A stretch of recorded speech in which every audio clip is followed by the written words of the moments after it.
اعوذ باللہ من الشیطان الرجیم بسم اللہ الرحمن الرحیم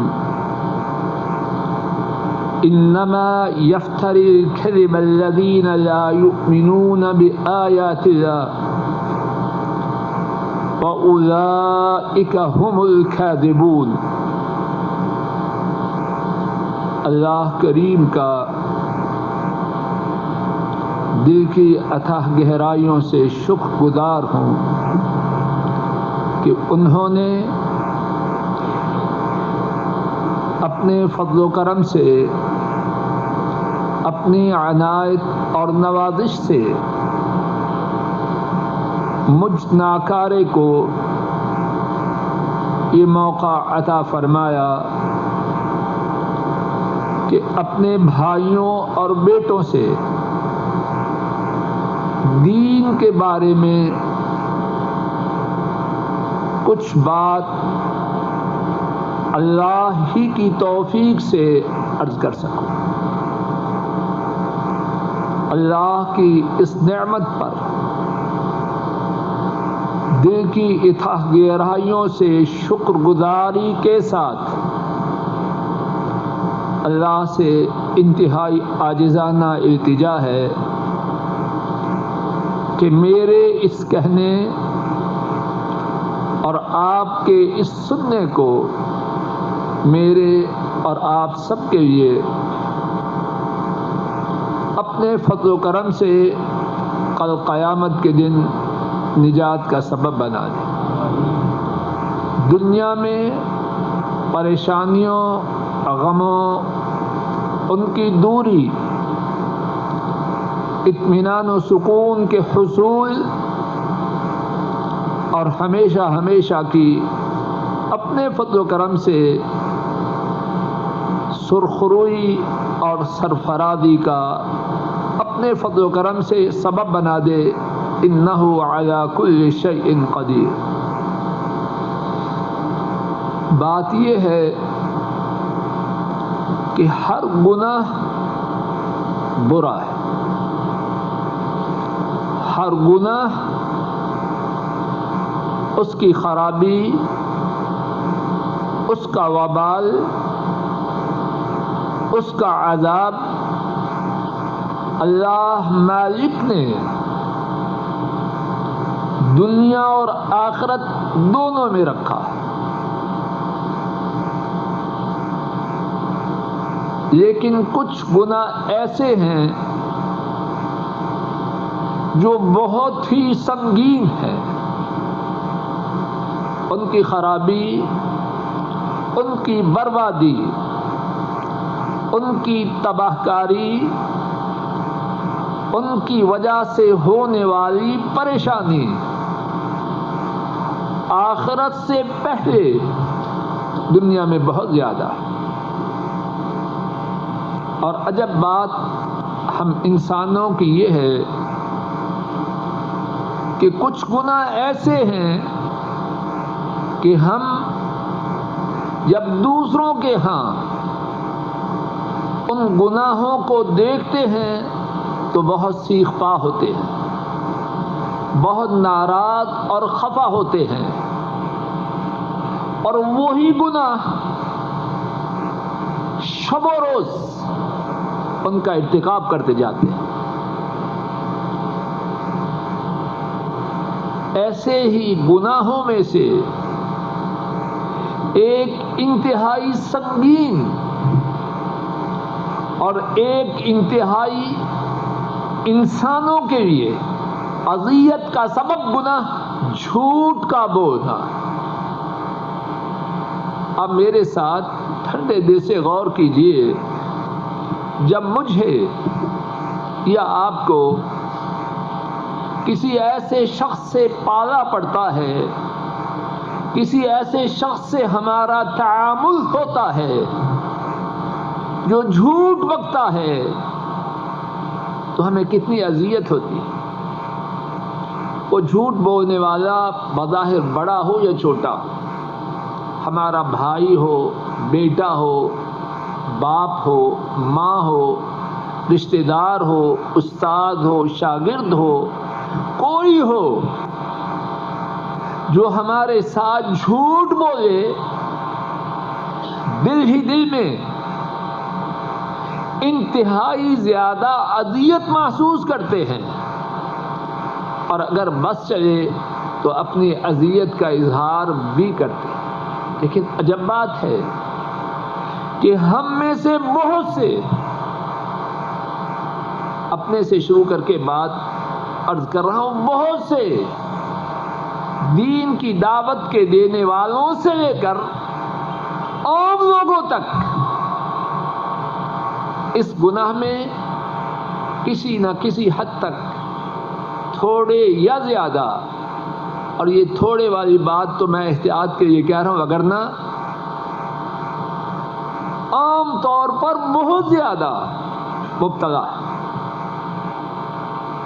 معاملہ کی اس گناہ کی اسی سنگینی کے پیش نظر اللہ کی توفیق سے چاہا کہ اپنے محبت کرنے والے بھائیوں اور بیٹوں کے ساتھ اسی موضوع کے بارے میں کچھ گفتگو ہو جائے، شاید کہ اللہ اس گفتگو کی برکت سے اللہ مجھے اور آپ سب کو اس گناہ سے اپنی رحمت سے محفوظ کرے۔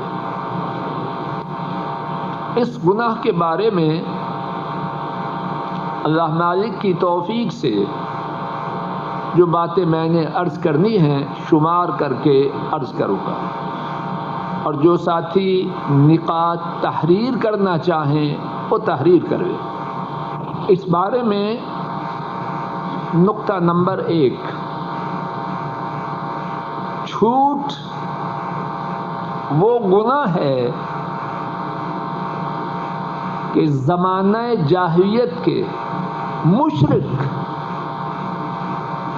جھوٹ وہ گناہ ہے کہ زمانہ جاہلیت کے مشرک،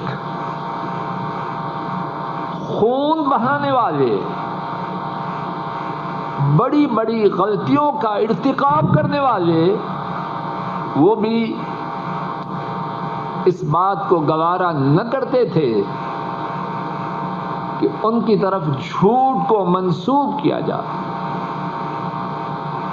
اپنی طرف جھوٹ کی نسبت کرنا وہ اپنی شخصیت اس کے منافی قرار دیتے تھے۔ اس بارے میں صحیح بخاری اور صحیح مسلم میں ایک حدیث پاک کے حوالے سے اللہ کی توفیق سے بات کو سمجھنے کی کوشش کرتے ہیں۔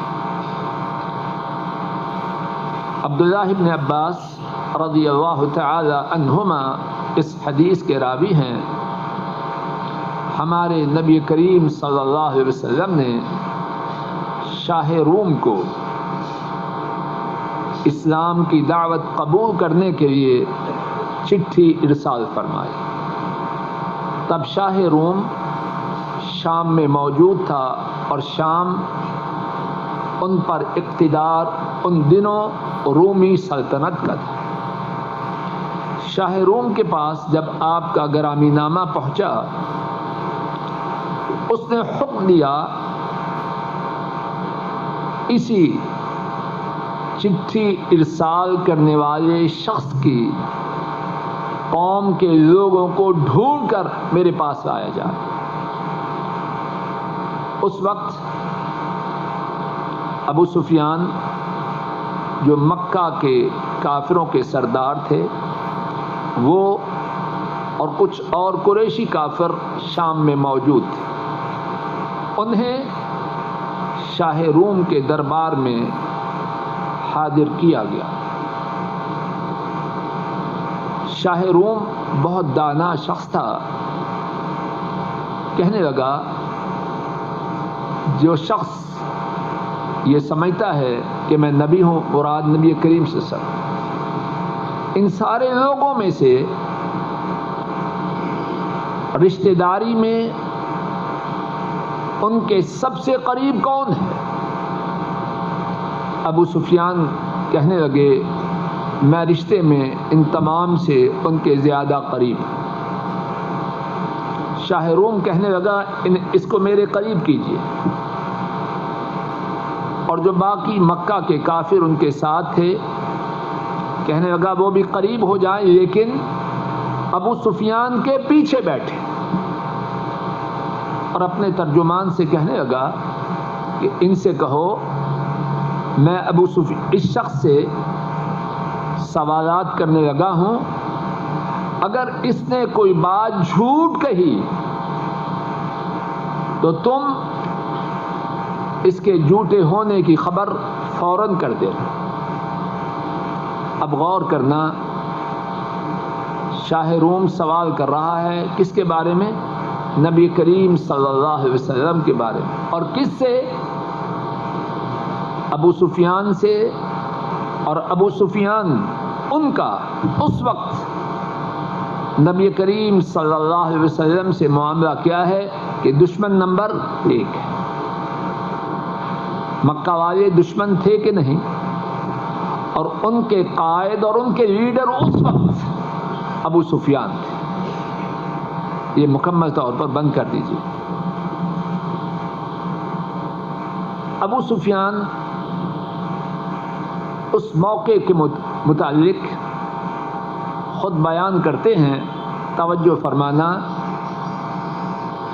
میری گزارش ہے مکمل طور پہ بند کر دیجیے،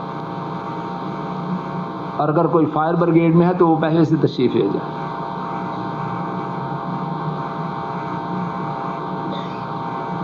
ابو سفیان خود اپنی کیفیت اس وقت کے حوالے سے بیان کرتے ہیں، لولا الحیاء من ان یأثروا علی کذبا لکذبت عنہ۔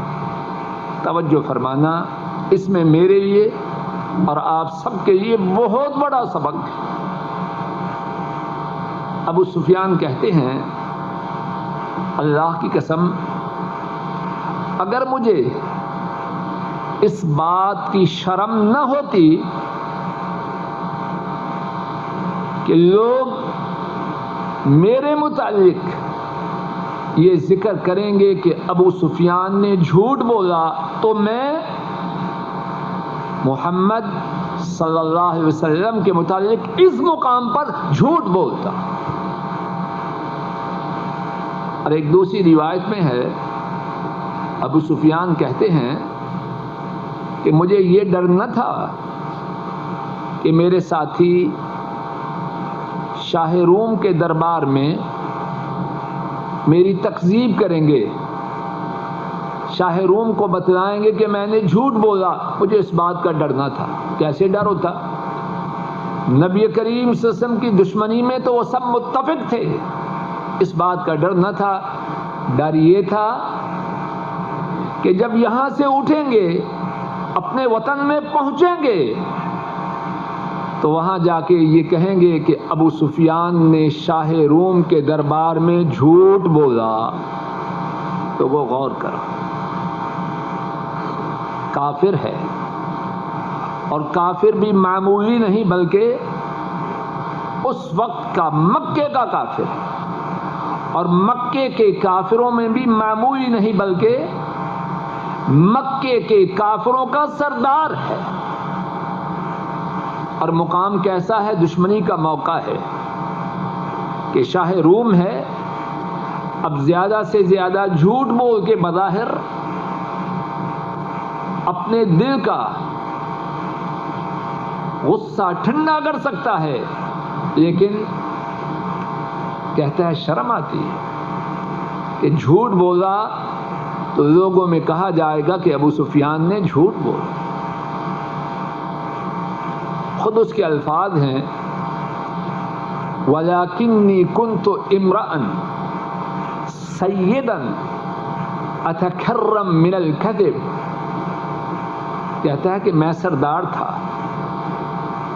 اور میں اپنے لیے یہ مناسب نہ سمجھتا تھا کہ سردار ہونے کے باوجود جھوٹ بولوں۔ لوگوں ہم کدھر ہیں؟ ایمان کے دعوے کے باوجود, دین سے تعلق کے دعوے کے باوجود پھر جھوٹ بکے. اور اسی مقام پر اتنے محدثین نے بیان کیا کہ اس واقعہ سے معلوم ہوتا ہے کہ جھوٹ زمانہ جاہلیت میں بھی مشرکوں کے ہاں بھی ناپسندیدہ. نقطہ نمبر 2, جھوٹ اور ایمان ان دونوں کا آپس میں کیا تعلق ہے؟ قرآن کریم کی ابتدا میں جو آیت کریمہ پڑھی سورہ النحل آیت نمبر 105, لکھ لیجیے گھر میں جا کے قرآن کریم کھول کے ترجمہ بھی پڑھنا, اور اب میرے ساتھ اس کو ذرا سمجھنے کی کوشش کرتے ہیں. انما یفتری الکذب الذین لا یؤمنون بآیات اللہ وَأُولَئِكَ هُمُ الْكَاذِبُونَ. یقیناً جھوٹ وہ باندھتے ہیں جو اللہ کی آیات کے ساتھ ایمان نہیں لاتے. لفظی ترجمہ کر رہا اپنے لیے اور آپ سب کے لیے. یقیناً جھوٹ وہ باندھتے ہیں جو کیا کرتے ہیں, اللہ کی آیات کے ساتھ ایمان نہیں لاتے, اور یہی لوگ ہیں وہ جھوٹے. اس قرآن پاک میں آیات ہیں کہ نہیں؟ بولو, اونچی بولو نا. ہمارا ایمان ہے تو جھوٹ والے کون ہیں؟ اللہ کی بات سچی ہے یا میری اور آپ کی سچی؟ طاہر صاحب بات واضح ہو رہی ہے. آیت کریمہ کیا کہہ رہی ہے؟ سورہ النحل آیت نمبر 105. یقیناً جھوٹ وہ باندھتے ہیں, کون ہے وہ؟ لا یؤمنون بآیات اللہ, اللہ کی آیات کے ساتھ ان کا ایمان ہے. اب دو میں سے ایک ہی بات ہوگی نا, یا رات ہوگی یا دن ہوگی. نہیں, تھوڑی رات ہے تھوڑا دن ہے, یہ ہو سکتا ہے جی. یہ مکر و فریب والی باتیں ادھر ہیں, اوپر نہیں. اس دین میں ایسی بات نہیں چلتی. یا رات ہے یا دن ہے. کیوں افتخار صاحب؟ فرمایا کہ جھوٹ ماننے والے کون ہیں؟ لا یؤمنون بآیات اللہ, اللہ کی آیات کے ساتھ ان کا ایمان نہیں. مجھے اور آپ سب کو, بلکہ جہاں تک ہماری یہ بات پہنچے, دو باتوں میں سے ایک کو چننا ہے. اللہ کی آیات پر ایمان لانے والے, اللہ کی آیات پر ایمان نہ لانے والے. اگر آیات پر ایمان لانے والوں میں شامل ہونا ہے تو کیا کرنا ہے؟ اونچی بولو. اور اگر جھوٹ بولنا ہے تو پھر ایمان کا دعویٰ چھوڑنا ہے. اور میں جو بات عرض کرنے کی کوشش کر رہا ہوں, اللہ کریم مفسرین پر اپنی رحمت نازل فرمائے, انہوں نے اس بات کو خوب واضح کیا. امام رازی رحمہ اللہ فرماتے ہیں اس آیت میں اس بات کی مضبوط دلیل ہے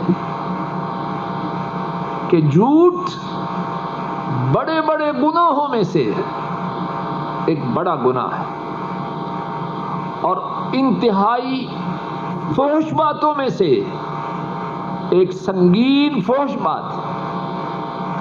اور پھر اس کے بعد کیا فرماتے ہیں؟ والدلیل علیہ ان کلمۃ انما للحصر. اس کی دلیل یہ ہے کہ آیت کریمہ کے شروع میں لفظ کیا ہے؟ قاری صاحب کیا لفظ ہے؟ انما.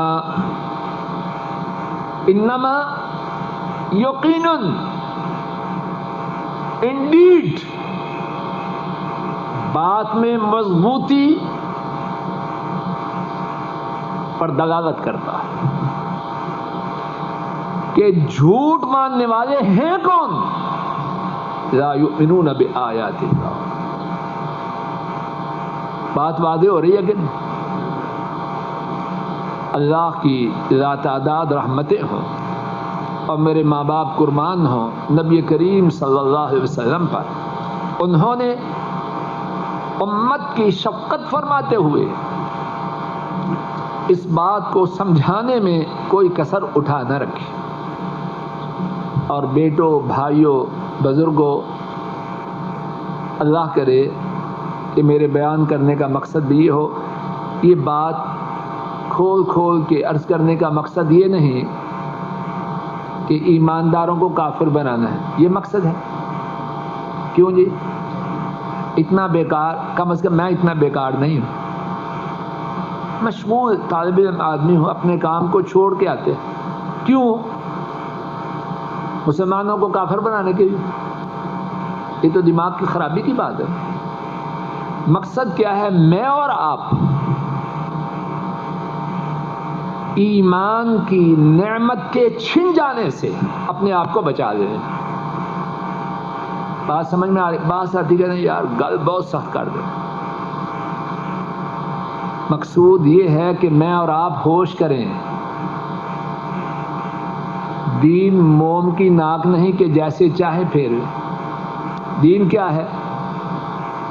جو قرآن پاک میں یا میری چلتی ہے یا آپ کی چلتی ہے. آیت کریمہ تو ہم نے سنی، اب ذرا حدیث پاک بھی سنیں. امام بزار اور امام ابو یعلا رحمہم اللہ تعالی اس حدیث کو روایت کرتے ہیں. حضرت سعد رضی اللہ تعالی عنہ اس حدیث کے راوی ہیں. بڑی سنگین حدیث ہے، بڑی سنگین حدیث ہے. اور میرا یہ ایمان ہے اور میرے ساتھ انشاءاللہ الرحمن آپ کا بھی ایمان ہے کہ اللہ کی ساری مخلوق میں سے نبی کریم صلی اللہ علیہ وسلم سے زیادہ شفیق مہربان اور کوئی نہیں. جس کا ایمان نہیں وہ ذرا ہاتھ کھڑا کرے. جس کا ایمان ہے اس بات پر وہ ہاتھ کھڑا کرے. ہے کہ نہیں؟ اب وہ اتنی سنگین بات جو ابھی ہم سنیں گے فرما رہے ہیں، تو کیا مقصد ہے فرمانے کا؟ کیا مقصد ہے؟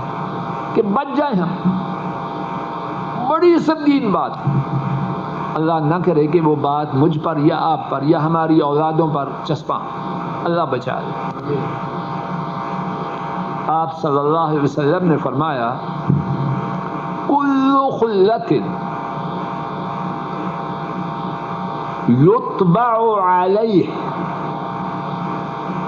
کل خلت یتبع علیہا المؤمن الا الخیانہ والکذب او کما قال صلی اللہ علیہ وسلم.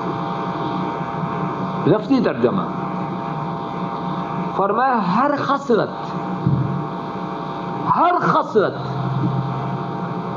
مومن میں وہ ہو سکتی ہے. ہر خصلت مومن میں، بولو ساتھ میرے، اونچی بولو. کھانا ملے گا آپ کو اپنے گھروں میں، اونچی بولو پوری توجہ سے. میرا دل چاہتا ہے کہ اللہ اپنے فضل و کرم سے جتنی میری زندگی ہے میری زبان کو اس گناہ سے پاک کر دے. اور یہی میرا دل ہے جو سن رہے ہیں جتنی زندگی باقی ہے اس سے بچ جائے.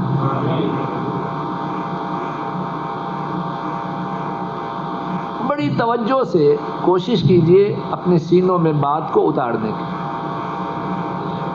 فرمایا ہر خصلت، میرے ماں باپ قربان ہوں پر ان ایسا مخلوق میں سے کون سمجھا سکتا؟ نہ پہلے نہ ان کے زمانے میں نہ قیامت تک. ممکن ہی نہیں. کہ ان ایسا سمجھانے والا کوئی اللہ کے بعد ان پر سمجھانا بس. کیا فرمایا؟ ہر خصلت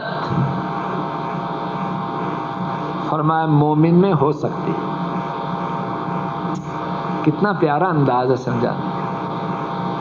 انسانوں کی کمزوریوں سے آگاہ ہے، شفیق ہیں، مہربان ہیں. لوگ کہتے ہیں نا کہ ماں باپ غلطیوں سے چشم پوشی کرتے، دیکھ کے بچے کی غلطی جان بوجھ کے پنجابی میں الو بن جاتے ہیں. ہوتا ہے نا ایسے، اولادوں والے سمجھتے ہیں ایسے جیسے کچھ پتہ ہی نہیں. کون سی چیز انہیں آمادہ کرتی ہے؟ جن میں شفقت ہے. اور ان ایسا شفیق سارے باپوں کی محبت کو جمع کی جائے ان کی محبت کو نہیں پہنچ سکتا. کتنی بات کریں، ہر خصلت، ہر خرابی مومن میں ہو سکتی ہے، مگر دو نہیں ہو سکتی. توجہ کر، دو نہیں ہو سکتی. کیا کیا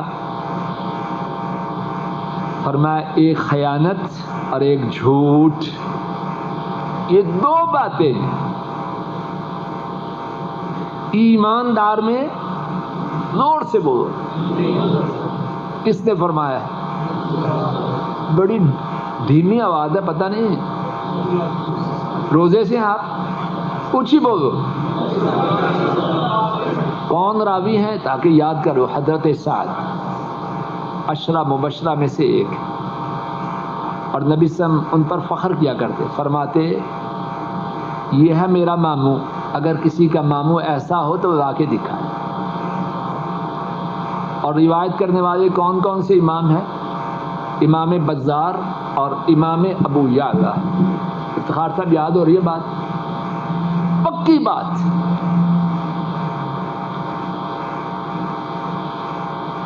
اور صدیق اکبر، انہوں نے اس بارے میں کیا فرمایا؟